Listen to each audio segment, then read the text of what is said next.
Warning: the following podcast contains adult language and possibly sexual conversation that may not be suitable for all audiences.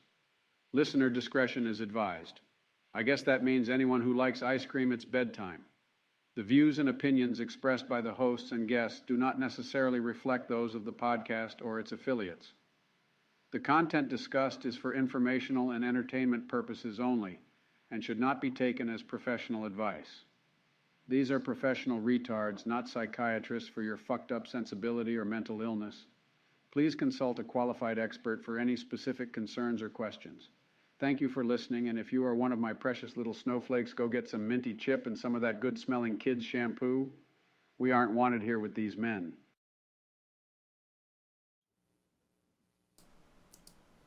Oh, I am so fucking bad at my job. God damn it.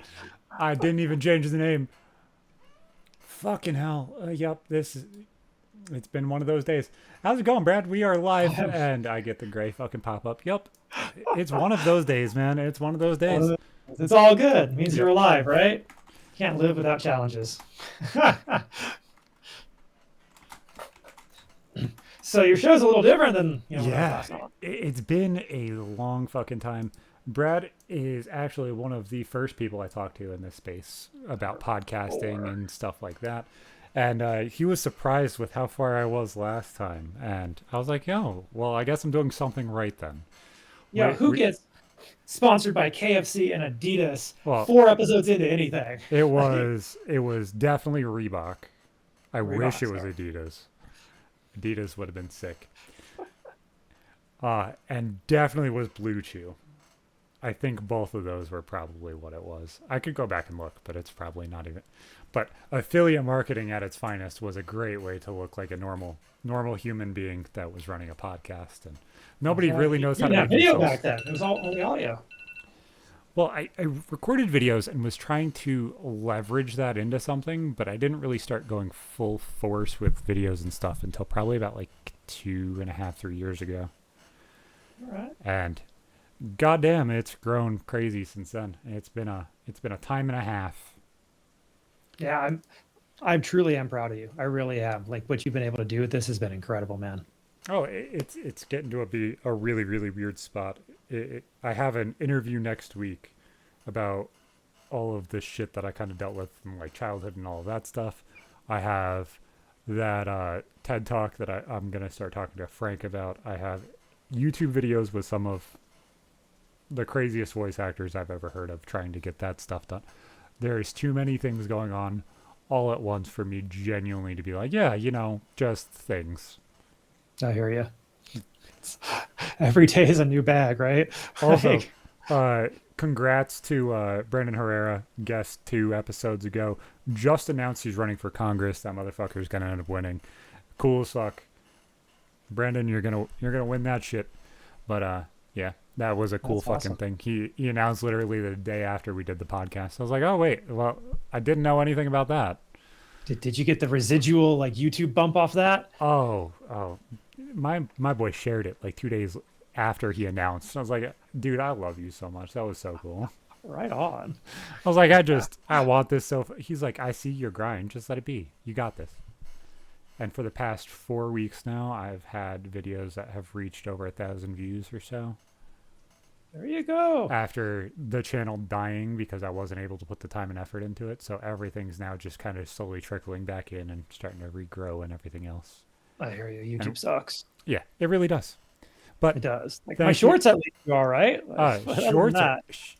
Shorts either can be amazing or AIDS all at the same time. I got 20 views yesterday on 4 videos total. Like, yeah. Exactly. Today, one video got like 2,000. So I hit the shorts demo literally the first couple days that they had them out. I hit 8,000 views in about 80 minutes on 8 videos. There you go. 1,500 each or so. Mm-hmm. All of them. Put hashtag shorts in the description. Cleared it every single time. Could put any title, any description, anything. It hit. 3 days later, they changed the algorithm. It does not work. It kills the video. Good to know. I was like, I have no idea why the fuck that just worked or why the fuck that changed, but So what are we talking about today, Zach? Honestly, man, I just wanted to come on and understand your business change, the things that you've been doing. You've been doing some crazy fucking things. Now you're talking about men's rights. You're coming in on my turf. And I feel Men's so. issues. I don't I talk about men's rights. well, it's all the same shit, man. It genuinely is. But like, it's so crazy to see the change in you because before it was, oh, be very careful about cursing. I was like, okay. Have I And then I cursed yet? fucked up. Have you heard No, me? Have I you heard me? fucked up within the first 30 seconds on your show, and it was bad. And I felt fucking horrible because I'm sitting there self conscious, and then I did good. It was just getting to that point. But It's all good. you changing up and doing different things every now and then is one of the most interesting things. You started with a Facebook group of or a Facebook page of 100,000 fucking people doing gaming content, and now you're kind of Mhm. changed into So it was lawyer. not gaming content. I was doing entrepreneurship Yeah, content targeting gamers but yeah, and marketing and sales yeah. and how to make money and all that. And it worked for overall right. And then I got sick and tired of dealing with the toxic people. The problem is there are so many people at the bottom that assume that they're great. hmm I mean, that might be ass backwards from what everybody wants to hear. But just because you can capture gameplay doesn't mean you should. Yeah. Just I because mean, I you have can hair create now, something. right? Yeah. I got hair. Like you've never seen me with hair. Like most people have never seen me with No, hair I because think I've your head had was shaved I before. buzz cut my head Yep. from age 5 until my birthday last year. I've never had long hair. And while I was doing Gamerpreneur, it was at least 5, 6 times a day. People would compare me to some porn star who shaves his head. You I get should have hashtagged. you should have leveraged that. I, Hashtag gamersins. that's it. That's him, right? Yeah, There you I'm go. pretty You good know on this. exactly what I'm talking about. Were you in there? No, I definitely did not make the joke, but the facial structure, I get it completely. I'm good at those puns. All right. He works out, man. I went to the doctor today. I'm 161, 6'3", 161. I am I can't six. build muscle to save my life. I am 6'4" and 155. I've lost 20 pounds in the past 4.5 months after I bulked. Mm. That was crazy. I went from being super, super non-muscular and lean to being Just fat as hell for my stature to ripped as a fucking I can't explain it. But have a full 6-pack and everything else. The only thing I need to do is break my fucking noodle arms and at least grow a little bit of muscle. But I have to go to the doctor's fucking tomorrow. So I went to the doctor just today because I want to get some muscle too. It's asked for a hormone panel, bro. They take so much blood for that hormone panel because you can't get T without the hormone panel. So well, like, you have to prove that you're not at a 65-year-old weight level of fucking testosterone just for it to be accepted. yeah. And so first question is, are you done having kids? I'm like, my wife will say no. Maybe. I promise the genetic freak that comes out after I say maybe, it's my problem. Okay. Pretty I much. agree. But yeah, I have to be put in a thumb immobilizer more than likely tomorrow, so that's gonna be fun. Oh, that sucks. Yeah. Too much gaming. Whatchamacallit? They don't think it's completely correlated to my neck surgery and neck injury and that stuff. But they know that it's a part of it, which is they're trying to figure out now, is there a ligament damage? Is there muscular damage? Or is it just all nervous issues and blood flow issues from it not healing from my neck? That seems weird that would, show so far down the line. So it's been there. It's been there Okay. consistently. It's just progressively gotten worse. And because there's so little blood flow to my hand and stuff like that, they're thinking that that is a definite symptom of thoracic outlet, which they're like, yeah, well, the healing problem by far is going to show. It's what is it going to show, when is it going to do it, and how far is it going to show it. They're thinking that I tore ligaments and shit in my thumb. So who the fuck knows? I've been dealing with this problem for almost 4 years now. So 5 years now. Well, you could always get the arm cut off and then go full cable, like full metal, Well, that's biomechanical. exactly what I've said. I said, in the grand scheme of things, worst comes to worst, just get the arm cut off. I'll tell everybody after it already happened, so that way nobody worries. All right. When you have neck surgery and you're told, there's a 20% chance you're gonna die, every other thing kind of just becomes a coin flip. If the coin flip's Mhm. 50-50, who really cares? And you just had a baby at that point, didn't you? Right after my neck surgery, I had the baby. So Yeah. yeah, she was You pregnant. can't die. You need to be there for your kid, man. Oh, I know. That baby loves me more than anything in the fucking world. It's It's a not a baby crazy. anymore. Was it? Is Nah, it a she's boy? fucking 3. She girl. Okay. Yeah, It's she wonderful. is the one person that I probably can say has changed me more in my life than a lot of the trauma and everything that has happened to me. It is crazy. Just wait till she hits puberty, and then you'll Oh, sing my a different oldest is a song. girl too, and she's finally hitting that age, and fucking hell. Mine's 6. I only have the one, and I'm just getting ready to laugh about it. My wife has no idea what's coming. Oh, it's really thoroughly not as bad as everybody makes you want to believe it is, but it's going to be worse than what most people expect it to be. And I know both those things sound like it's completely counterproductive on each other, but everybody either will overblow it as it's the worst thing ever or take it as it's not your fucking problem anyway. And it's like, if you leave it as it's not your problem, your kid's going to be a piece of shit and nobody's going to want to be around them. Or Mhm. if you worry about it so much that every part of it's your problem, you're just going to bitch and complain about everything. So damned if I do, damned if I don't. No, you be attentive and take care of it the best you can, but you kind of just let them grow. You can't just fix it for them. If you fix it Ah, for them, there's a problem. that's how I treat my plants. Just let them grow. Exactly. My wife takes care of the water. I don't worry about any of that. Exactly. Just let them grow.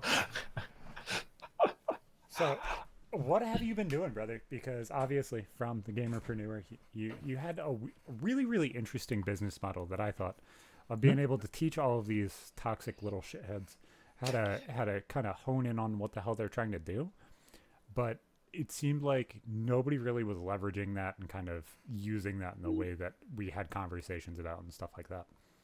I had a few people do it. A few people actually listened to me and then did what I told them to do, which is how it works in any type of coaching, so specifically business coaching. If you do what your coach tells you, you should get a result. And most people are like, "Oh, well, that sounds great," and then they wouldn't do it. But I had a couple. Like one guy went from like 15,000 followers to 50,000 followers in a year. So like he's making a bunch of money. He's like was able to quit his full-time job in order to do it Yeah. by just selling merch. Um, but I actually had the COVID vaccine May 15th, 2021. And you'll notice my content was like really consistent until then. Yeah. The COVID vaccine made me really sick. Like I couldn't think, I couldn't get out of bed. I was like a complete mess, like vertigo. I could barely walk to the bathroom. And I didn't have any other health issues before that. Like this was clearly just the vaccine. It took me a month and a half to figure out the like right supplement combination in order to be able to not feel like crap. But while I was there in bed, I was sitting there like thinking about my show, thinking about all the business I was doing, and I'm like, yeah, I wish I had a team. If I just had a team to be able to work on this with me, because I'm on my own. And lo and behold, a guy that I had interviewed like the December before is like, hey Bradford, I'm putting a team together, you want to join? I did that like a year before. Yeah, Damn, I'm good. yeah. And so I joined up and we were doing, it was a mental health business. And specifically, he worked and it was advisor for various boxers. And so I got to hang out with some world champion boxers and I got to go with backstage, ringside with promoters passes everywhere. And then that led me to get to go to Don King's training camp and be the first person in 10 years to stay there. It was the coldest shower I've ever taken. It was January in Ohio. They didn't turn the water heater on for us. God damn. But I got to hit the same bags that like Mike Tyson and Muhammad Ali got to hit, knowing nothing about boxing. And that was all cool, but like it wasn't quite meaningful. Like, Yeah. like the guy who was running it was more focused on the clout than on the business. And so I wanted to separate myself. Took about a year to figure out what am I doing, because the gamerpreneur had more or less died at that point. I hadn't done any interviews for a while. And so rebuilding my brand, I was looking at the audience on Facebook, 160,000 followers, something like that. And I looked at the numbers as 80% men, 18 to 35. Yep. Like, that's crazy specific. Like if you're selling anything, you want that Hyper kind of fucking audience. specific. Yeah. So I'm like, okay, what kind of issues are going on in men's lives? And I came across the one stat in specific that like changed me. It's that 80% of suicides are men. Yep. Like, that's super high. Like, okay, it's the number one cause of death for men under the age of 35. It's the number two cause of death overall. Yep. I'm like, shoot, why would people be killing themselves out here? And I was not involved in the men's rights or manosphere or red pill, any of that. I had nothing to do with it. I've never even seen it, other than I owned The Game by Neil Strauss back when I was in college because I didn't know how to date. And you had the conversation with me, so obviously you were able to touch it a little bit, but well, that was different. But so I figured, looking into it, I found like three main causes of issues that were not relationship related, because I don't know if I can be a dating guru when my wife like hunted me down and like caught me, right? Like, it's tough to be that guy. So like, what else is it? And I found out men feel lonely, they feel rejected by society, and they feel that they don't have a purpose in life. Yep. Okay. I thought to myself, what is like one answer to all of those? And I turned to my faith, and the answer was Jesus. And so from there on, I decided that I'm going to try to help save men's lives by giving them some reason to live, whether that's just advice or showing them other people or just leading them to God. And I do that by doing exactly what I was doing before, which is interviewing people. So I've been interviewing Republican county party chairs around the world, around the country, psychologists, psychiatrists around the world, men's rights activists, and faith leaders and business leaders. Well, it's really interesting that was able to kind of showcase exactly what you needed to do and where you needed to change things and what started it. Because whatchamacallit, the only reaction I've heard that was worse than yours actually was my wife's. It caused her to have seizures. Like, oh no. Like actual jump started like lots of fucking problems. And obviously there's much more problems around the situation than just that, but like started seizures, started having massive COVID reactions. She ended up getting COVID even though she had the vaccine. I think she was even given 2 boosters on top of that because she was working in the healthcare field at the time. And she was told, hey, you have to do this. Ended up getting COVID. Now still gets the COVID rash, which is essentially like an anaphylactic rash and reaction to the COVID that is still in your body.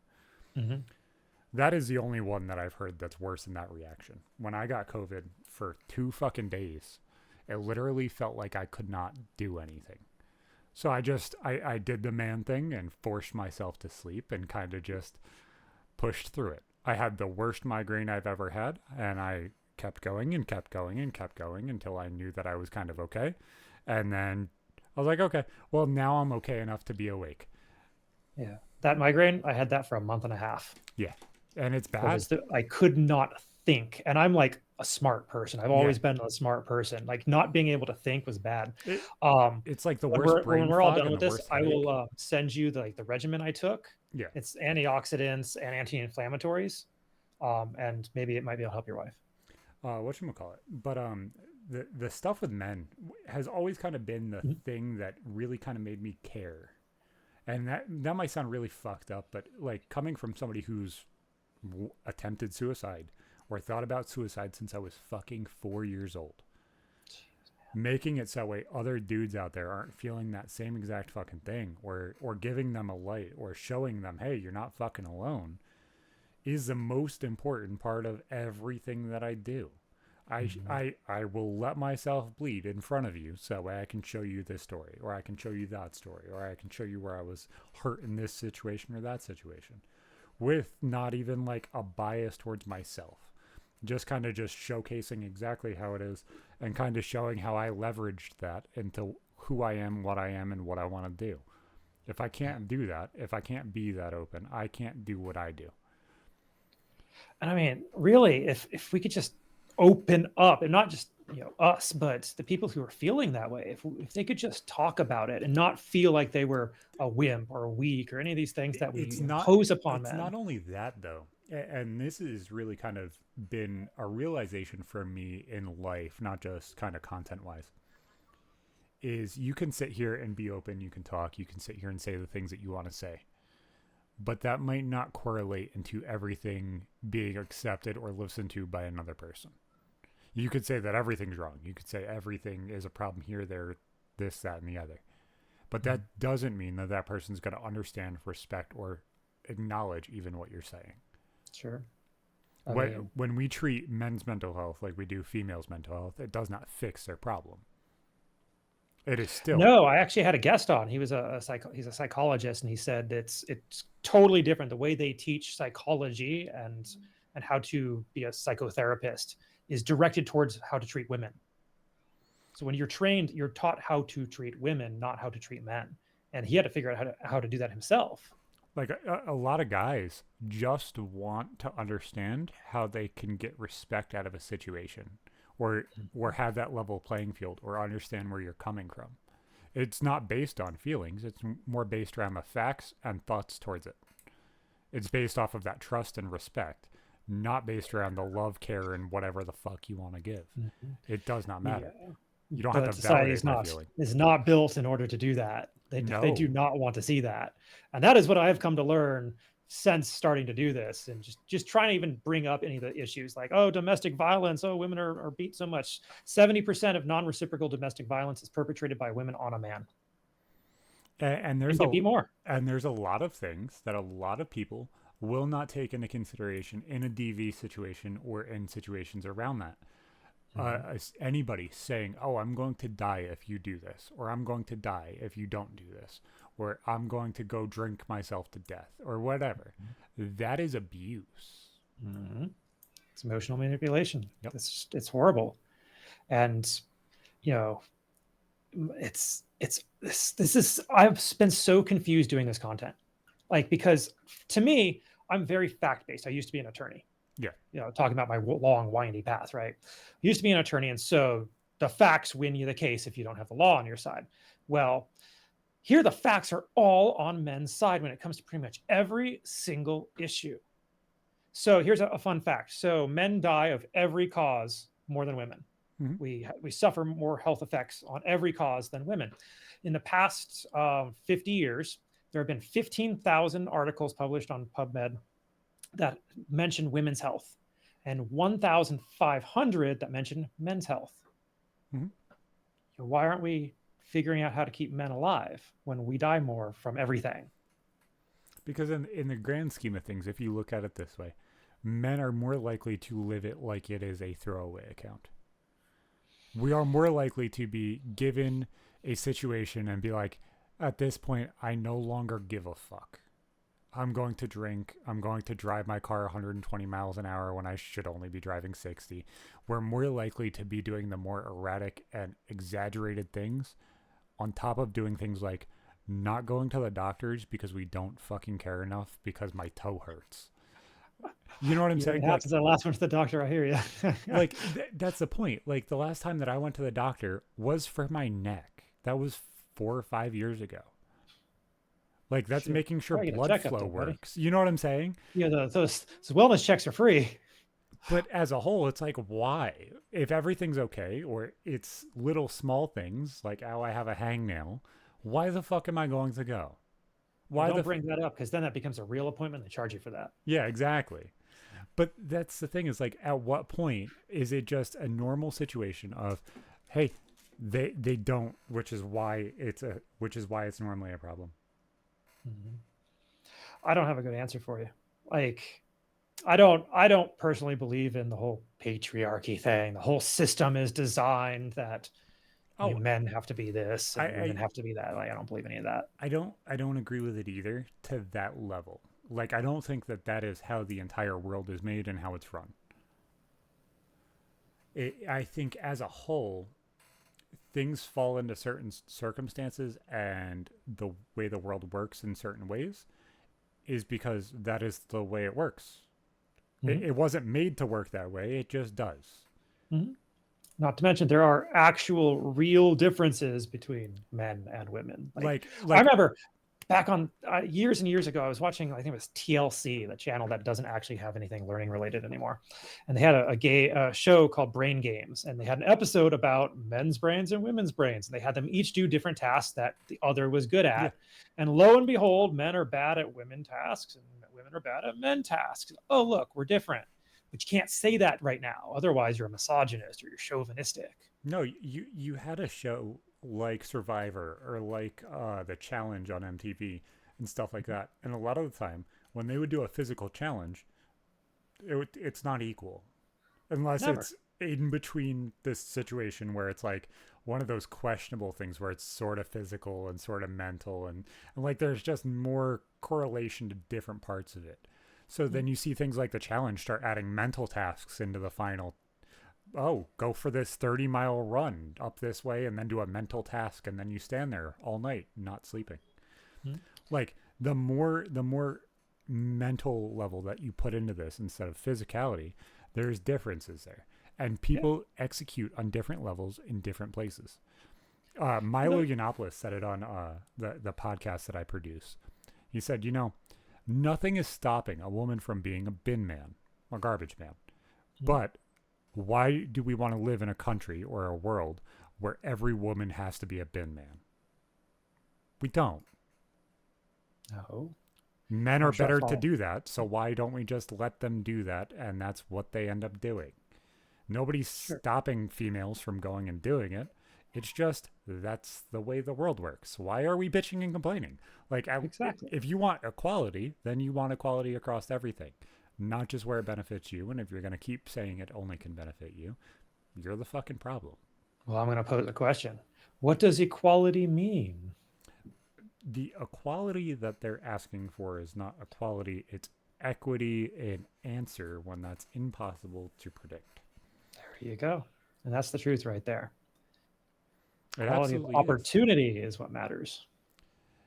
And honestly, like my logical man brain tells me that if 5% of the world does this thing or has this circumstance, then the outcome should be 5% of the world has that situation. Sure. With variance. Absolutely. It would make sense. Why don't things correlate like that? Oh, wait, that's because the world happens and there's free will. Stop bitching and complaining about outcomes. The craziest thing I heard is someone told me that meritocracy is racist. Like, how is meritocracy racist? If you have two people who come from equal backgrounds and one does better, like, shouldn't that person get the promotion or the job or whatever it is? Like, doesn't that make sense? Well, no, Things that because are you're not accounting merit-based. for all this other stuff that's completely irrelevant to the conversation, but we want to bring it up anyway. Oh, I had that same exact argument with somebody. Whatchamacallit? So I grew up literally broke ass, no fucking money. My school's like 50-50 black white. Like super, super inner city, super, super shitty people around. Everything was drugs, everything was violence. Members of my friend group arrested for murder. Just were. Like shit happens. Yep. I had this argument with somebody, and they're like, well, you'll never know what it's like to be black, to be broke, whatever. I said, no, you don't understand. Don't explain for them. I had those people as friends. They were my best friends. They were right next to me. And guess what? They're better people than you are. You're saying, oh, well, they're bad. Let's push them up. That's not how you fix anything. No, You don't just give and say that's the only answer. No, there has to be some personal accountability there. If you don't have that personal accountability, then what's the point of giving them anything? What are they going to do with it? Just sit there, lay there? Well, you see that problem in every single race, every single gender. It falls to everybody. You give, Yeah, that's right. if you give too much and they don't have the fight, then the fight is gone completely. No, I mean, the facts are that there's more white people on welfare than anybody else. I mean, this isn't a racial issue. This is an America economics is issue. fundamentally racist. I absolutely disagree. And the reason why is you can't just put slavery on the United States. And talking about this shit on fucking Twitch probably is questionable. Right? Whatever. Topic. Fundamentally, racist means that there is hate and disequality put forth by everything that it does. If you said that it is effectually negative towards poor people, I would agree with you so much more than just based off of race. Somebody could make it here and blow up regardless of what race they are, but most poor people stay poor for their entire life. The only way that they're able to get out of that is doing extremely negative things at this point, or having an extreme fucking work ethic that most people do not have. Mm-hmm. So is it a race problem? No, it is not. It really isn't. I've worked with both the Democrats and Republicans. I've seen it at the highest levels, and it comes down to exactly what you said. It's about poverty. It's about the income inequality, not necessarily anything to do with race. No one really cares about that. And if you put race in that conversation, then you have to acknowledge that black people were succeeding before drugs were brought into the inner cities. You have to say that their home life was succeeding at a higher level than whites during the 50s and 60s before crack was brought into the cities, when fathers were still in the homes. So if you're going to say that there's a problem now, then say why wasn't there a problem in the 50s and 60s when race problems were at a higher level. It is not a race problem. We have a morality problem. Morality is the problem with this country. Which is why we need more faith and more Jesus. And do I understand why people say that it's a religious problem? Absolutely. I understand the merit behind that argument and that fight. Being somebody who's not religiously based in that aspect, but understanding the morality of it, my morals line up pretty highly with religion. It's hard. Hey, like I'll put it this way. So I've major entrepreneur. I've been doing entrepreneurship and entrepreneurship training for years. I'm huge into personal development, right? Personal development is essentially the same message that Jesus was talking about. Love yourself, love your neighbor, be a good person, put yourself out there, help other people, and it'll come back to you. So I don't, you don't have to make it a religious thing if you don't want to. No, it's just, and I had this conversation a couple weeks ago with Andagoon. I was like, it's really hard to listen to the only positive things in your community only come from religious things. Mm-hmm. And it's like, oh, well, every food pantry is religious based. Why? Why does it have to be? It doesn't. But like, it seems like it is. You know what I'm saying? Like a lot of towns, that is the answer. It's, if you're looking for help, you're looking for support, it has to be religious based. It's not community based like it used to be back in the day. Like the community used to be religious based if you go far enough back in the day. Oh, absolutely. It's just where are you drawing that line? It's just it's so weird when everything NA, AA, and those things are religious based. You have everything around food pantries and helping the poor religious based.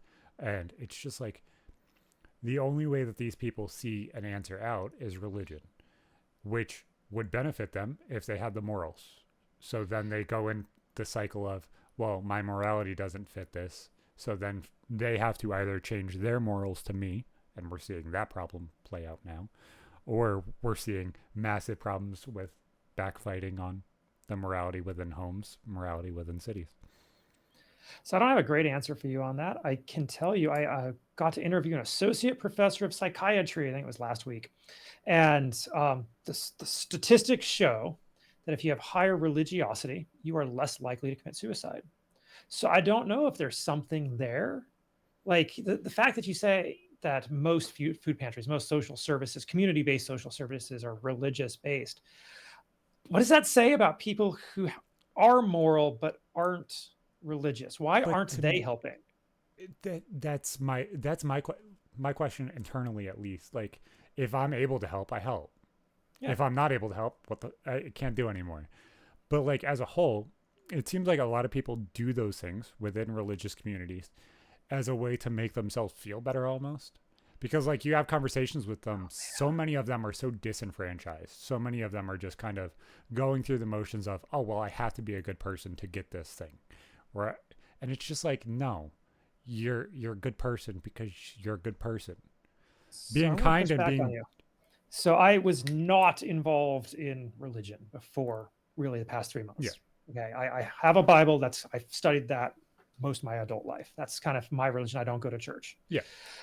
The people I talk to do not feel the way that you're characterizing them. They are doing it because they genuinely do want to help. It's not that they feel that they need to or they don't get something. It's because they want to. I think a lot of the higher level people are absolutely that way. I agree. Otherwise, it wouldn't be incentivized to do it. Mm-hmm. By their morals, by their religious aspects. You mean like everybody else, the people? But the people that are like, oh, I have to go help. If I don't help, then it looks bad because they asked. It's just like the people that are incentivized to do it. Yeah, I get you. You're doing it because you're doing it because you feel like it's the right thing to do. But the people that you're like, oh yeah, you want to come help, the Lord's watching. It's like, if I'm gonna help, it's no matter what, I would help anyway. So are you familiar with Bob Proctor? No. Okay, he's a mindset guy. A quote from him that I really liked was, when you give, and that's how you receive, is by giving more and giving. Mm-hmm. And like your shows, like you give and give and give, and guess what? It starts coming back, right? Yeah. If you're expecting anything else in return, you're not giving anymore. That's trading. Yep, absolutely. And that's the difference. People are expecting to trade rather than giving, and that's why they don't have that same kind of moral fortitude, I guess we could put it. I think that goes into more of the aspect of me being very, very different than a lot of people.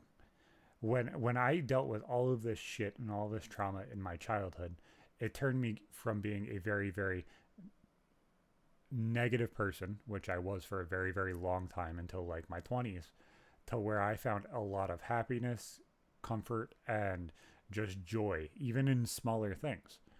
So many people want to just get the happiness from something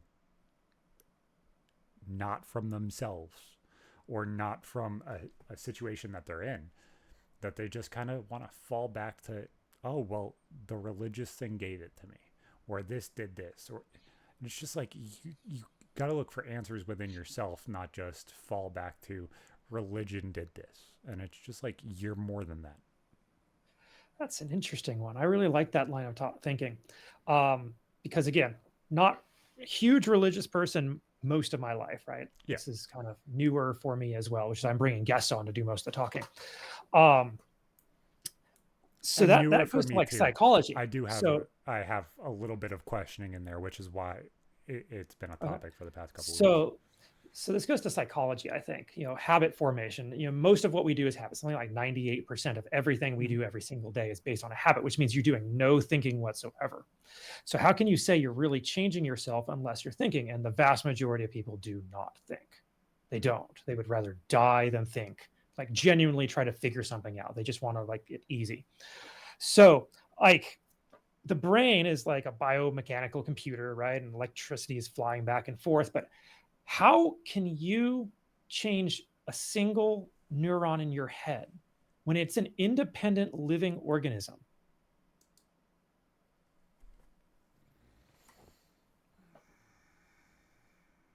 It would depend on who you genuinely are and if you are able to actually...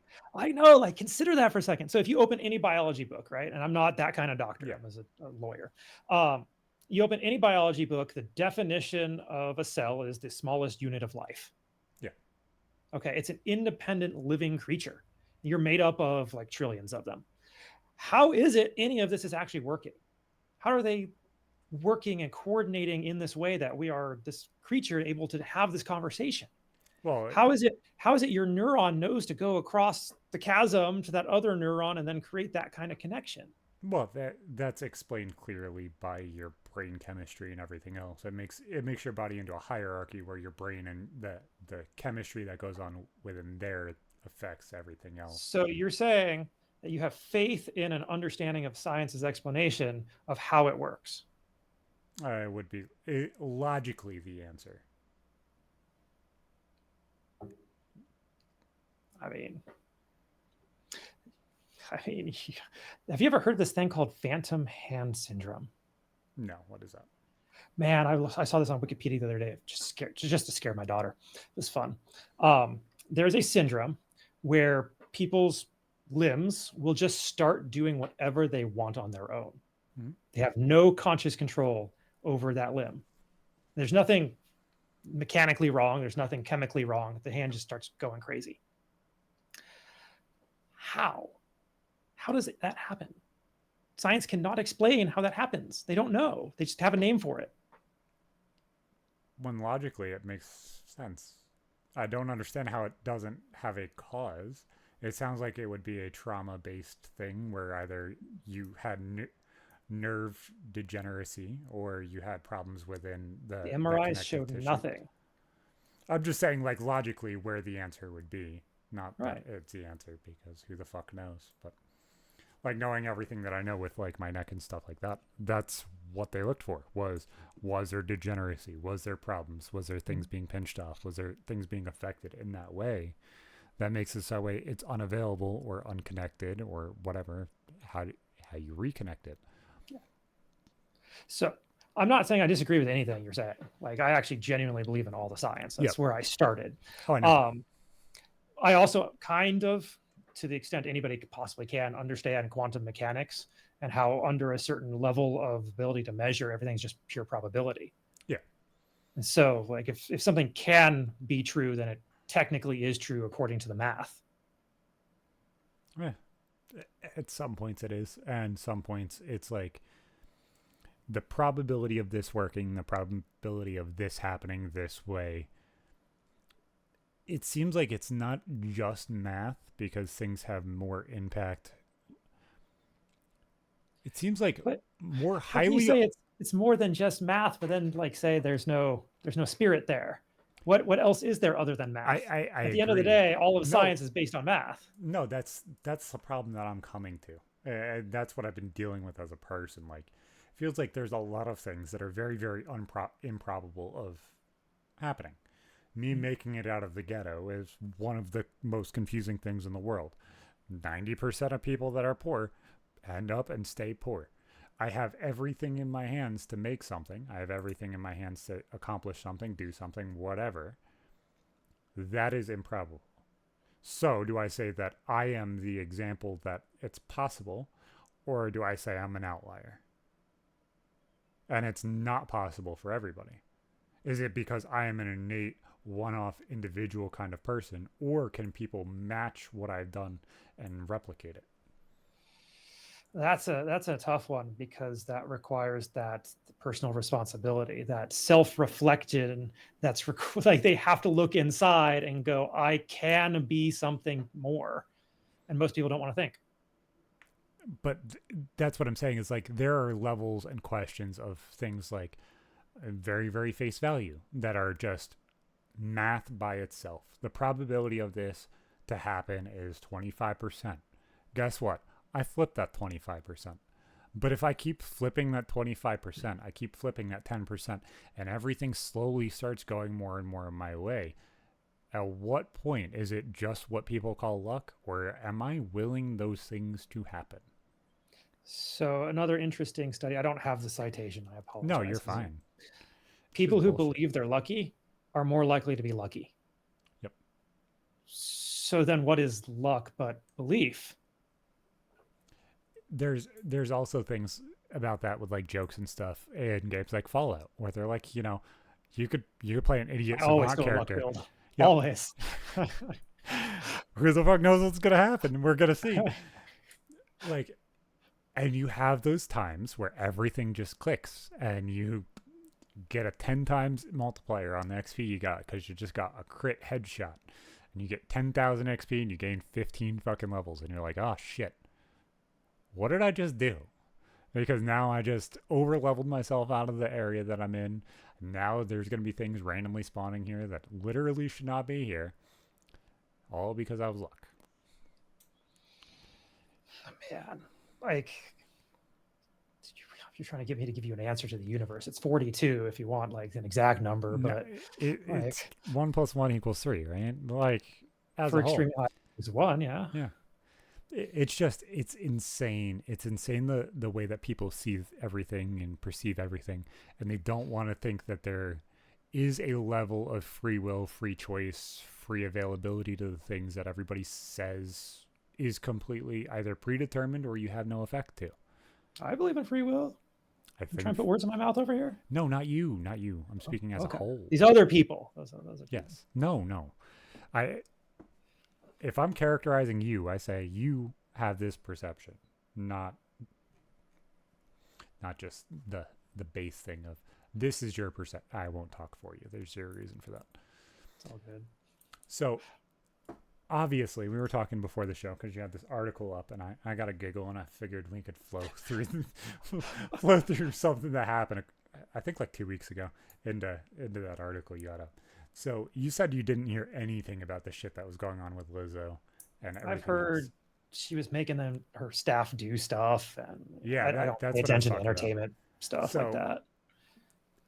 this chick is one of the largest celebrities I've ever seen, and not largest by download numbers. I don't understand why this fat acceptance movement has gotten to the level it's at, but it absolutely disgusted me when the person that is the face of it has now become the person that degrades her staff for being too fat. That seems a little ironic. Yeah. And then they were in, I believe, Denmark, because that's the place. No, the Netherlands. Netherlands, I get those places backwards. I don't know why they're confused in my head. It's probably the retardation. But they were in the red light district, I assume, and they had bananas in some female genitalia. And she was forcing her backup dancers to eat said bananas out of said genitalia. Gross. Yeah. And this was the reason or the availability for them to keep their job. Okay, so kind of a literal Hunger Game thing going on here. Yeah. She could eat the Big Mac. You had to fight for that pussy banana. Like I don't understand where people that are so glorified because of the image that they perceive can be so negative and so impactful on every single person that is around them negatively in the thing that they're supposed to be showcased as the positive light to. It is insane, and it's so frustrating. So celebrities are people. At the end of the day, there's good people, there's bad people, and all money and celebrity do is accentuate the qualities that they already had. So I doubt she was a good person before she was all that famous. It seems like a lot of the people that get famous, I'm not saying all of them, but a majority of them, are normally the ruthless, cutthroat people. They just are. You could also call them driven, ambitious. Yes, but the ruthless and cutthroat, that being accentuated by money and drive, ends up becoming the distastefulness, the frustration, even in situations like this, the being lauded for being fat. But you know what? Every other person around me can't be. It's the being exaggerated version of yourself that's just showcased as you're just an asshole. Well, that's also like, I don't think you do this, but I do see this quite often when it comes to content creators, is where they have a persona. Yeah. And to some extent, you have to have some level of persona. Otherwise, you would go a little crazy being completely open with everybody. No, to me, how I look at it is, I will tell you a story and everything factually will be true, or I'll have a conversation about something. The thing that I will do is I will turn my goofiness up to 11. I will turn my what? Don't let the truth get in the way of a good story. Exactly. No, definitely not. But I'll turn myself up to 11, 12, 13 with my excitableness, with my happiness, with my jokes, and everything else. But everything else is very, very face value. I've had video calls and phone calls with you, and you'll see the exact same person, because the person I am in friend groups is the same exact person I portray in the show. It's that same excitable, giddy person, because that's what everybody wants to be around. They don't want to be around the Zach that gets oh yeah, I'm just gonna sit here for 6 hours and be quiet because I'm bored and I have nothing going on in my head because nothing's exciting me. Yep. It just can't be that. You're not gonna No, you keep can't. people entertained. In some business building circles, it's called having an attractive character. No one wants to see or read a story that they sit there and watch TV all day long, unless it's Mystery Science, 3000, right? No, you gotta be able to be a chameleon. You gotta be able to read your audience and be able to showcase the audience that you're around. Mm-hmm. If you're gonna be coming from upstate New York and you're gonna go down to fucking southern Georgia, you have to either make yourself fit in or you are going to stick out like a sore fucking thumb. That's right. Just business principle. That's you have to know your audience. Read the room. Exactly what you said. You want me to read this headline or what? Yeah. Because No, this is such a good headline. no. All right. So it's body positivity is for women, not lazy white guys with dad bods. Okay. So I'm not allowed to feel good about my body, is what they're saying here. It's afru.com, afru.com. So I know that you might use this one, so I'm gonna try and speak eloquently. The people that post headlines like that are the same people that are lazy and horrible. They want to be like, oh, I can be fat, I can be overweight, I can go ahead and do whatever I want to do. But you're driven. You don't get to be lazy. Go make me money. That is all they want. So we were just talking about fat shaming a second ago, and I actually have to talk about my family because I'm the only skinny person in my family. Um, Not for lack of trying, at least on my mother's part. My mother works out every single day. She's on the elliptical every single day. She works outside every single day, has always been overweight, basically since she had me. Yeah. And so I'm lucky. I've got the metabolism of, I don't know, I burn calories like you couldn't believe. I do Like too. I can't gain weight. I tried.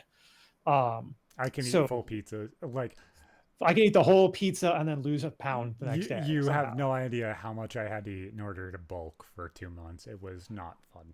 I was in high school, and I'm like, I need to gain weight because I'm 135 pounds. So I took 5 boxes of Twinkies to school one day. I'm just going to pound these Twinkies. I ate all the Twinkies. I lost 5 pounds that next day. I understand. But this goes back a little bit to just a little bit to the luck. I don't want to say it's entirely, but it's also largely math. If you consume too many calories, you gain weight. Like that's how it works. And at some point, there's no return. It's so funny we're talking about it. I was just looking at Reddit today, and there was a thread on it, and somebody said something. I'm like, that's awful, but he makes a point. Like, you didn't find a single overweight person in the concentration camps when they got liberated. Yeah. Fat is not necessarily a choice. No, when you take the availability of it being a choice away, then there is no longer a choice to be that. Why? Why in our poorest communities do we see the highest level of people being overweight?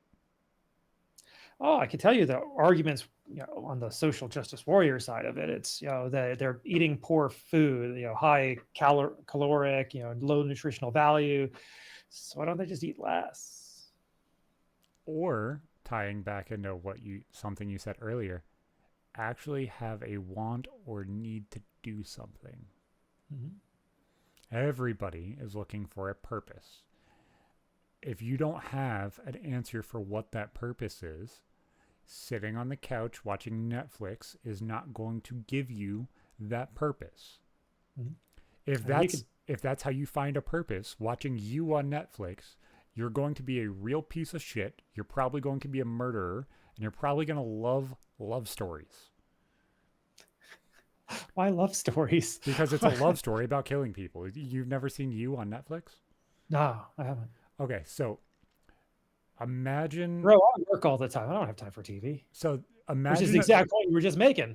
Imagine the opposite of like Law and Order SVU. So you're watching it from the perspective of the person doing the crime. But the most genuine way to do a crime, falling in love with somebody, that person finding out who you genuinely are, and then you're exposed as a piece of shit and an abuser. So he ends up killing Okay. the So, chick. used to do criminal law. I will tell you, this is not legal advice. If you want to kill somebody, kill a complete stranger, because most of the time, the person who does the murder is someone who knew the victim, and that's the way the cops are going to go looking. Isn't it like 85 or 90% of the time that happens? Yeah, it's Something over like that. Yeah. 90%. Yeah. It's stupid. They showcase themselves as this most intelligent, intellectual, or body positive person, but they don't want those people around. Mhm. And the body positivity shit really, really makes you giggle when you look at their Tinder profiles or their Hinge profiles, and they're like, "I want 6 feet, 6 inches, 6 digits." It's like, motherfucker, you are 600 pounds, 6 kids, and have 6 teeth left. You don't Did deserve you hear any of this them. one? There was a study on women on on dating apps. They find that 80% of men are not average. This is what women believe. 80% of men are not average. There's this dude. There's a couple of them that are on TikTok, and they found this. They're a calculator. They made a calculator, whatever. And you're like, "So what's your dream guy? What race is he?" And they're Mm. like, "White, whatever." They're like, "Oh yeah, well he's at least 6'4". They're like, "Okay." There's not that many of them, but okay. And then they're like, "Well, how much does he make a year?" Like $250,000 a year. You have 6 possible people to marry in the entire world because you said that they had to be under 25. Have fun. Right. So, but it's the men who have standards that are too high. Don't you understand? No, it's We funny. have to be more. Don't you understand, Zach? Oh, I get chastised for this thought. I wouldn't want to date a single mom. I had Hypothetical. the option back in Hypoth- the day. Back when I was still young, I had no interest in doing it. I no, and it's not even because of the used good aspect. It's not because of anything Had like nothing to do with that. that. And most people will get even more confused at that point. You want to know why? I wouldn't be able to love that kid the way that kid deserves to be loved, Mhm. and no parent can.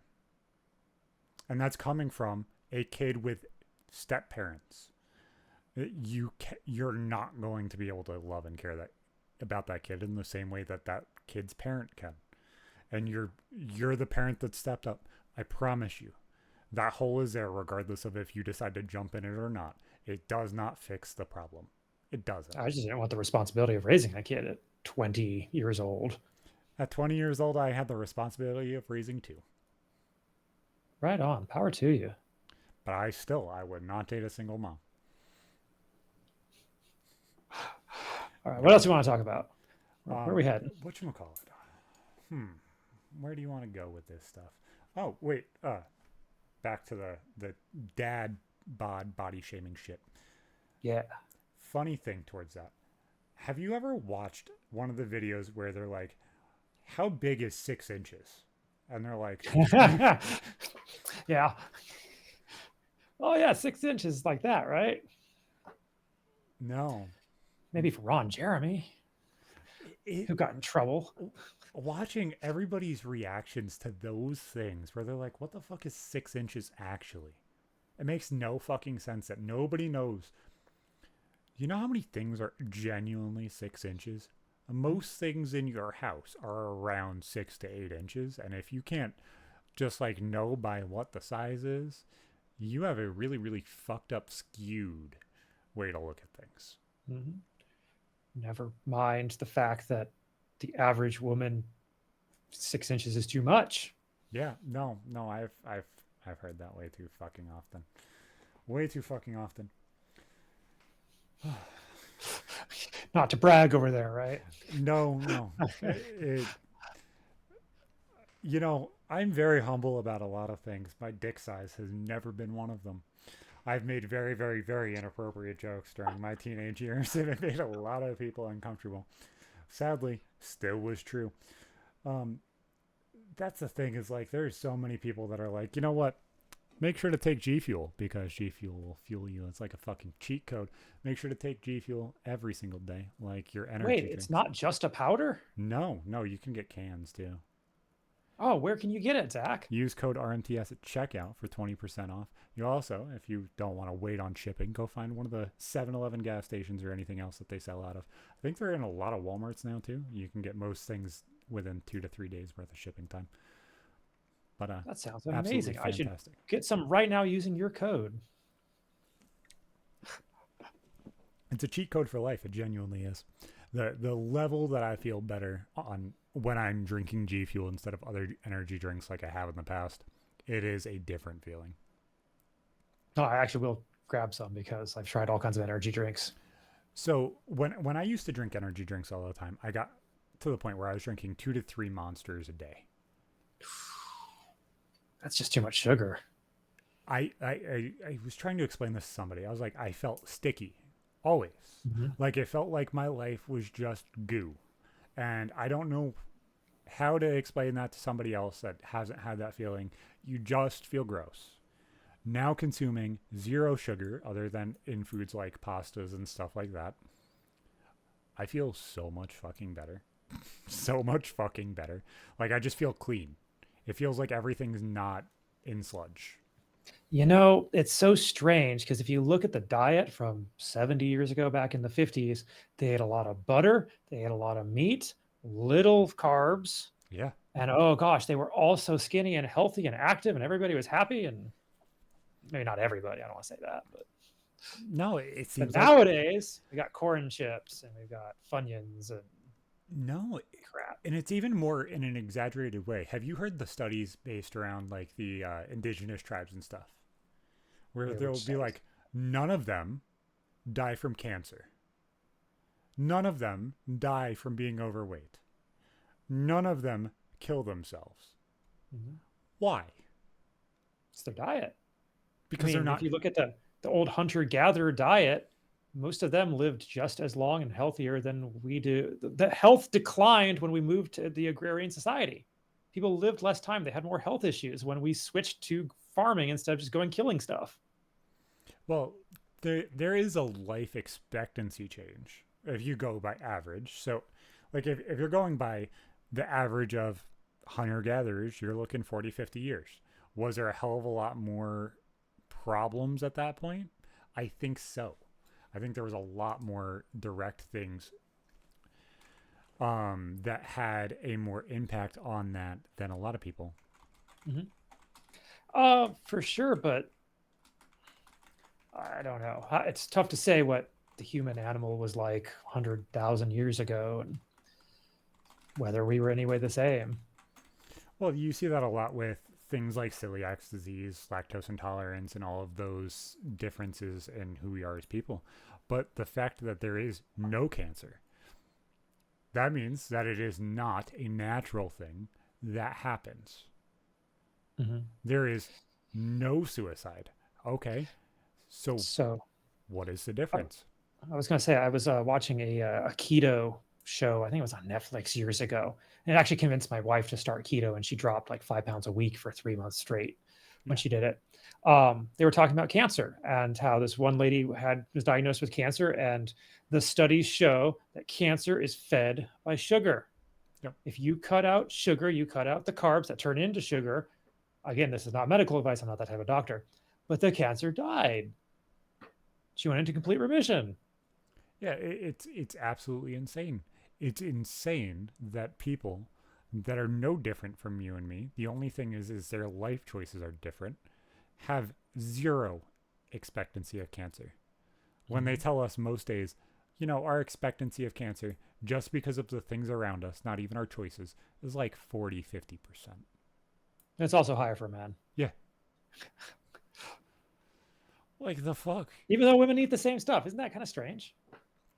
The strange thing is the only cancer that women have to themselves is uterine or ovarian cancer. Men can get breast cancer too, Oh, I don't think women can get testicular cancer or prostate cancer. or prostate cancer, which prostate cancer kills at the same rate that breast cancer does, but gets 1/10 of the research and funding and any of that. Yeah, it's scary, man. It's scary. I had one of those scares last year, and it was one of the greatest feelings to be able to be like, I don't have cancer. Right on. And Glad to hear that. it made me feel like, yep, once I have these scares, absolutely, guess what? Still not going to the doctor for them, because the second that it correlates in my head that there's a problem, we have lots of problems. I'm just not going to care. I'm not going to keep going. It's going to be me still, because I feel like I'm going to get so disheartened by that answer of, yeah, you have cancer, you have this, you have that. And I'm just going to give up. Okay. Sounds more like that mind over matter stuff. Science be damned. Well, yeah, you have to be at some point. It just falls to that. Why do so many people die of cancer when they go to the doctor and get diagnosed with cancer? Is it the fact that they know that they're diagnosed with cancer, or is it because they just have cancer? I don't know if there's any studies on that particular one. You know what I'm saying? Like their mind and mentality at that point Yeah. has to have some level of impact on being told that they have cancer and they no longer have a will to live. Mhm. Which is why so many people get so disheartened, so negative, so bitter in those final days. But that also somewhat goes back to that personal responsibility, because if you get told that you have cancer, your odds of surviving are 1%, some amount of people are just going to accept, oh, I'm going to die. Some amount of people are going to say, no, I'm going to find a way to get better. And then they often do get better. Like my uncle, he was diagnosed with some sort of brain cancer. They gave him at max 6 weeks. He lasted like 5 years. Right on. But it's like and at the end, he didn't even know who he was. He didn't know where he was. Just completely gone. At that point, man, like why is it your job to take care of me? And why is it your job to tell me where I'm at? If I'm going to die anyway, I don't want to be sad. Just let me fucking go. I'm good. So what? Put him on an iceberg like the Eskimos? Just send him off to sea? Yeah. But like, no, it's just, it's weird. It's really fucking weird that indigenous tribes don't deal with that. That is really weird. I It's saw, really weird, but they also die from simple infections, unlike we do. yeah, well, that's definitely a much, much bigger issue. Um, so I heard this fucking TikTok the other day, and Okay. it made me question something pretty heavily. A daughter goes to the therapist, gets diagnosed with intrusive thoughts. Oh no. Okay, go ahead. I'm sorry. Not with depression, just intrusive thoughts. Comes home, it's like, Dad, diagnosed with intrusive thoughts. He's like, what does that mean? She's like, well, there are some days I just want to die. He said, oh, Okay. really? So right now, you could have a thought that you just want to slam your laptop backwards and break the screen off of it. She's like, yep, definitely had that one. He said there's some days where you pick up a knife and you wonder what it would feel like to throw it across the room. She's like, yep, definitely had that one. She said, there's also days where I've felt like driving off a cliff. The dad turns around and says, honey, have you had any of those? She said, yeah, I have those daily. There are some days I really wonder how you made it through childhood. Dad's like, yeah, you know what? I've dealt with those too. You're human. Yep. Maybe you should stop listening to just diagnoses. Maybe you should just realize that everybody deals with those things. It's okay. I like to say that, the types of thoughts that I have, and I can't believe I'm the only one, especially since I talk to other guys and they're like, oh yeah, we totally do this too. Yeah. The most heinous thoughts come into your mind. Things that you would never, ever, ever tell anybody else, Yep. right? When your wife looks at you, goes, what do you think about? Oh, nothing. Because it's now gone. I'm never going to think about that one again. Nope. It Thoughts happens. are gone. It's gone. No idea. I don't need to act on it. It just popped in. Intrusive thoughts. Like, come on, that's called thinking. Letting ideas come. Like, you don't have to act on them. Exactly. It's like we have two Why problems. are they never good? Why are they never good thoughts that pop in? I should go start a charity. Like, guys, we don't have a fucking impulse or a mental health problem. We have clearly an impulse problem. That is Mhm. it. Your problem is Personal your trigger is way too responsibility. much of a hair trigger. That's right. Some people, though, man, like you gotta watch out for them. They really don't have any impulse control. Oh, I've seen people fly off the handle and do some awful things just because someone looked at them wrong. it's fucking hell. It's fucking hell. So many people just genuinely don't fucking get it. They don't get that there's correlation in between what you do and how it impacts other people, or who it Mhm. will impact down the road, and the way that this entire thing is going around men's mental health and men's rights. It's weird. It's really fucking weird Mhm. because anybody who doesn't see it in a positive light is just going farther the other way. Not trying to understand the points, but now chastising anybody who says anything positive towards men's mental health as a negative entity as a whole. It's the discrimination Olympics. I Yeah. heard someone say that. It's well, you can't have it that bad because I or we have it worse. Never mind that like my issue is a real issue and I'd love to help you with your issue, but I'm trying to get through mine. Maybe we can like let me talk about mine with people who like care and you can deal with yours over there. But they don't want to do that. They don't No. want to do that. And like if you look at the statistics, if you just look at the science, because that's what I started with when I restarted my show. Just look at the science, bring scientists on. Yeah. Everything says men have it worse in almost every single metric. But you bring that up, oh well, women get sexually assaulted more. Hopefully, I didn't just get you to get knocked No, off you're Twitter for good. saying that.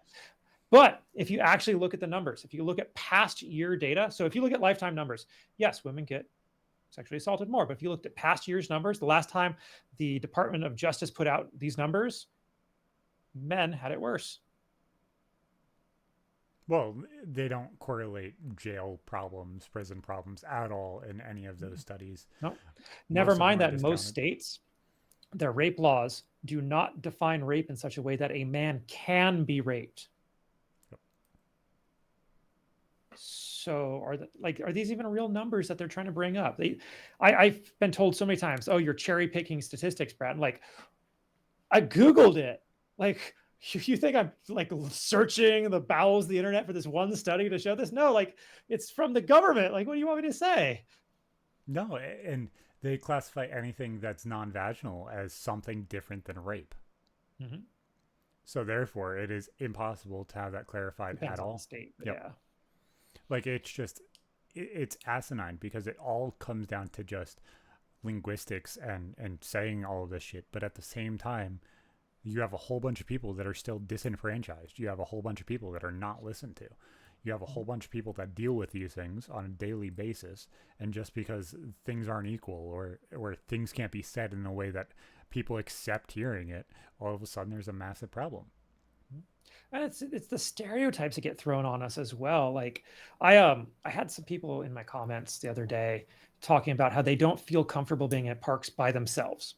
Just a guy in a park because God forbid some mother see the guy just sitting there on a bench enjoying the nice day. He got the cops called on him. Here's the funny thing about child abductions, though. Okay, 90% of all child abductions and kidnappings are done by a family member. Yep. All right. Of that 90%, 70% of the time, it is either the mother or a female family member that does it.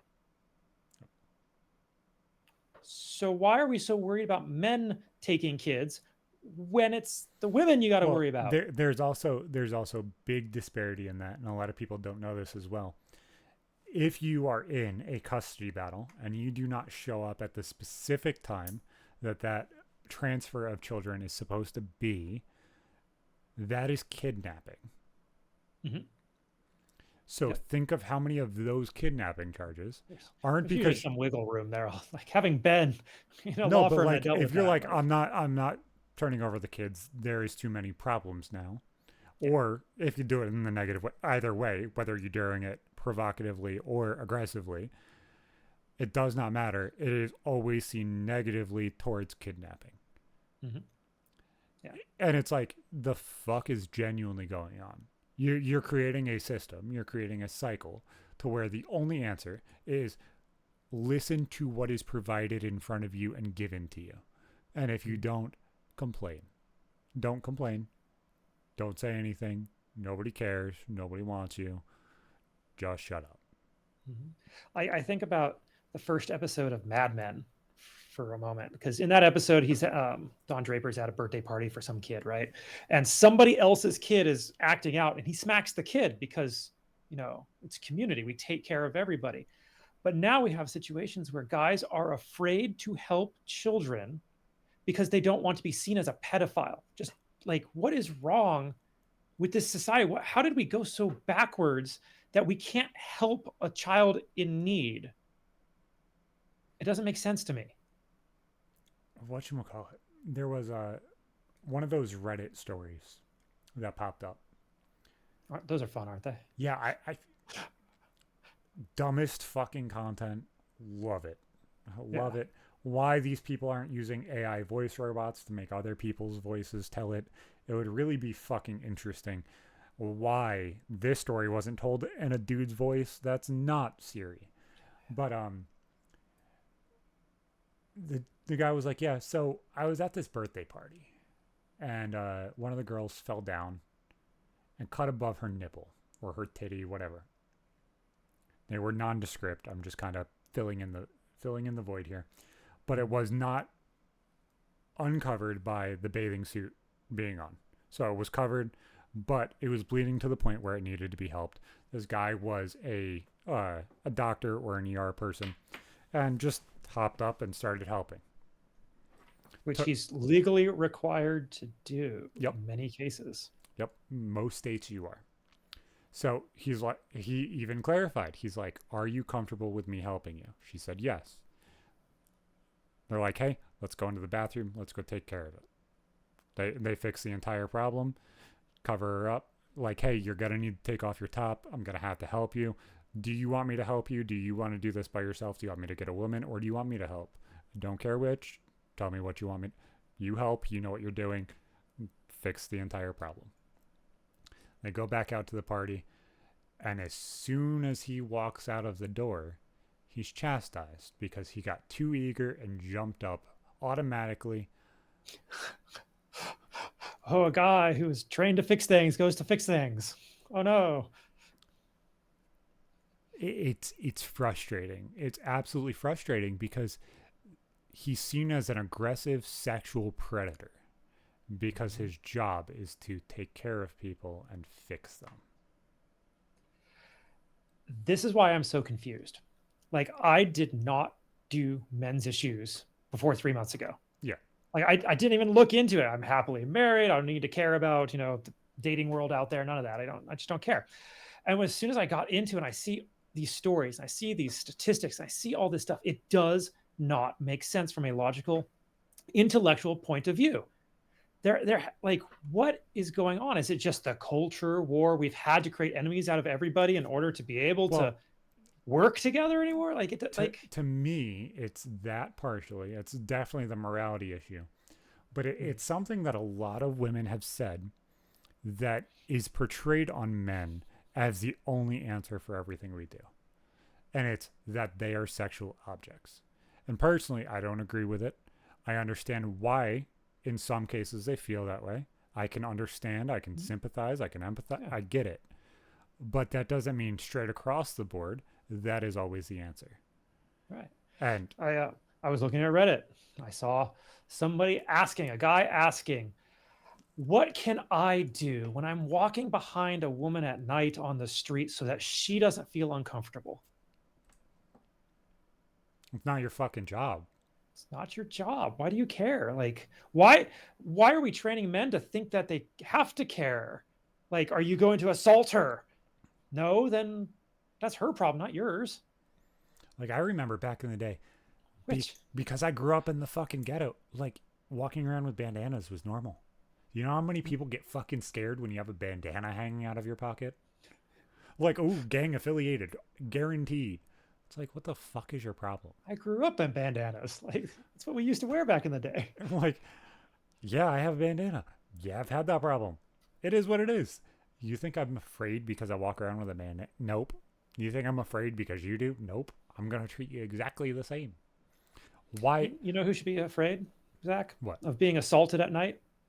Men. Men, because we are the victims of every single type of crime except for sexual assault, higher than women in every single case. We're more likely to be mugged, more likely to be attacked, more likely to be carjacked, more likely to be murdered, more likely every single one. So if you are walking at night, you should be worried, Zach, not the woman who's in front of you. And it seems almost like, and this might be illogical, that if I'm walking around at night, more likely I'm going to have money on me. I'm more likely to have my phone on me. That's $1,400. I'm more likely to have things around me because I'm doing something. Mm-hmm. If a female's walking home from work, they have their phone. Most women around me have dropped their phone at least 55 fucking times, and that screen is fucking shattered. She might have a pack of cigarettes, and that's probably the most important thing that she has around. Yes, that was a joke, you fucking incels. Fuck off. I dropped my phone twice, and each time I hacky sacked it, caught it again, no problem. Said a no word on Twitch. Oh God. It's absolutely asinine that everybody wants to portray and showcase everything in such a negative light. It doesn't have to be. It doesn't need to be this bullshit that everybody just expects it to be. Yeah, no, I totally dig it. Women have their issues. I get it. I want them to have those issues fixed. Men have issues. Yeah. We need to focus on, at least somebody needs to help focus on men's issues so we can help fix these issues, which is what men are trained to do from basically birth. If something is wrong, we're supposed to fix it. I was 12 years old. The sewage backed up in our sink. I was made to go outside and help my dad fix it. Did I know how to fix it? No. Go figure out how to help fix it. Hold the flashlight. That's what you start with, right? No, I remember a lot of shit like that. It's go figure it out. Go learn. Fucking Andrew Tate posted this quote. He's like, you know what? It's really kind of funny. Everybody only sees value in men when they're able to go do the thing. And it doesn't even have to be something that you know how to do. Guess what? You're still the first person that if you do not jump up and say, hey, I'll do it, I'll fix it, I'll figure it out, you will be replaced. You just will be. Nobody gives enough of a fuck, and you're not unique enough not to be replaced. That's right. So if your girlfriend walks in the house, your wife walks in the house, and she's like, yeah, I fucking blew the tire driving through the fucking town. I'm riding on a flat now. Can you go fix it? Yep. No, I got AAA. I'm not fixing that. But if you couldn't figure out how to go outside and that's the funny jack thing. up I'd your have car, to call AAA. Would I fix the tire? Yes, I would, Zach. No, I understand. It's just like, as a whole, so many people are like, why do you care? And it's just like, no, that's my job. Don't take it from me. Let me figure it out. Let me handle the I'm the fixer. I'm the person you come to. Who kills the bugs in your house, Zach? Me. Yeah. Why do you have to be the murderer in your house, Zach? It's right there in the commandments. Thou shalt not kill. It doesn't say kill humans. The baby was whining. She's like, spider, and like doing the normal baby thing of tapping her feet on the ground very, very gently for some reason. I don't know how all babies just learn to do that, but they do. Yep. And my son walks over, just rolls over it with his scooter. He's like, it's taken care of. I'm like, yes, you're learning already. I love that. I make my daughter kill stuff. Like, I'm not killing, you kill it. I can kill it, but I'm going to train you. So the other day she has a clipboard right here. And I do my homeschooling with her. She saw the spider, just chucked the clipboard, just totally obliterated that spider. It's so fucking funny. It's so funny. I got bit by a wolf spider probably like 6 or 7 years ago. Entire fucking leg blew up to the point where all of the hair from like halfway down my shin down does not regrow. It killed. That's why you only show your left half, right, on the video. Yeah. But whatchamacallit, like half my leg is just hairless for some fucking reason. She's like, because I had to get my leg checked out when I got my hand checked out too, because I have a high ankle sprain to the point it's lasted 3 years. They're like, yeah, That's gonna have to be surgically fixed. You're too fucking tall to be walking on this and still be here. It's probably we're X-raying and MRIing everything. You are probably going to be in a boot at least for 6 months. You probably will have surgery. Like, oh, okay. She's like, why is your leg hairless? Spiders. Spiders. Spiders. And I can't believe you saw the doctor about that. What, my leg? Yeah. I had the hand appointment too, so I just had them both at the same time. It had nothing to do with the leg. Yeah. I tore my meniscus in my left knee. I've never had it fixed. I didn't have my meniscus. I can barely run. Yeah, I didn't have my meniscus. Someday I'll see the doctor about it. Yeah, I tore my meniscus in my right knee. I had my feet up on my TV stand, and I had one of those the X rocking chairs that they still sell that used to be like $20 back in the day. The retarded ass gaming chairs. Had my feet up. Yep. And my baby at the time, who's my oldest, walked over to me and wanted me to hold her. But she wanted me to do the like bounce on the knee thing. Yep. And she jumped on my leg. But like not baby jump to where she just like landed back on her feet. She jumped and suplex on you. No, she jumped and expected me to catch her. So she lifted her feet and wrapped her feet around me, and her entire weight compressed my knee backwards. You know, there's a warning book about this made for children. It's called Hop on Pop. Yeah. It's the moral of that story is don't hop on pop. So do you know that got banned from some libraries? Well, it's because part it of the promotes patriarchy. violence. It's part of the patriarchy. Yeah, it promotes violence. You know. Like what? Dads don't ever have anything to do with their kids. Why would you expect that? Right. Why would you hop on Pop? Pop's never home. He went to go get fucking cigarettes and milk 10 years ago, and we never saw him again. That's how dads are supposed to be in the house. Like, what the fuck are you talking about? You're in men's rights now. You should understand that 10 years ago. That's the expectations. This whole thing is a joke. Oh, actually, speaking of single parent households, do you know whose children ends up committing more crime? Single mothers or single fathers? Well, I know the answer. It's single mothers. Yeah. Isn't that interesting? It's almost as if men teach their children not to commit crime, or at the very least get away with it. So I heard this, and it's kind of rung true everywhere that I've kind of looked. Mothers will teach the lessons, and dads will teach the morality. And if you grow up without one of them, lessons can be filled in and morality cannot. I like that. Because if you look at things, and this is the majority of the time, moms will not punish at a high extent. It will always be, well, your father will come home. Your father will handle That's it. right. We will have this talk later. If it's a problem, as in a level of you did a shitty thing, that's my job. I get to be the shithead that deals with it. But if it's just like you didn't clean your room, that's not a dad problem. That's you have to clean your room so bugs don't end up in there. There's two different things there. Threatened so bad, like the most horrible like punishments will rain down upon you, and then you leave the room and just laugh your butt off because you're never actually gonna do any of it. Yep. So I changed the way that I parented my kids probably about 3 years ago. And I looked at it, it was like, none of this is the right way. As I said, my baby changed everything in the way I looked at things. I was a very, very, very, this isn't my job kind of, like, just laid back, chill, allowed them to do what they wanted to do. But it was very, very regimented of, you're going to listen and you're going to do what I tell you to do. I started looking at things of, well, the conversation needs to have the conversation. Ask me whatever you're going to ask me. Tell me whatever you're going to tell me. I'm not going to tell you how to feel towards the situation. Let's come together. Let's fix the situation. And let me help you see how it's showcased by everybody else. Let me be the sounding board of the world for whatever the fuck you're going through. Do not let the world be your soundboard. Letting the world be your soundboard will cause more issues than what you could ever impact. Let me be that. Let me be that. It's a very mature way of looking at it, Zach. Like, well, go ahead. Sorry.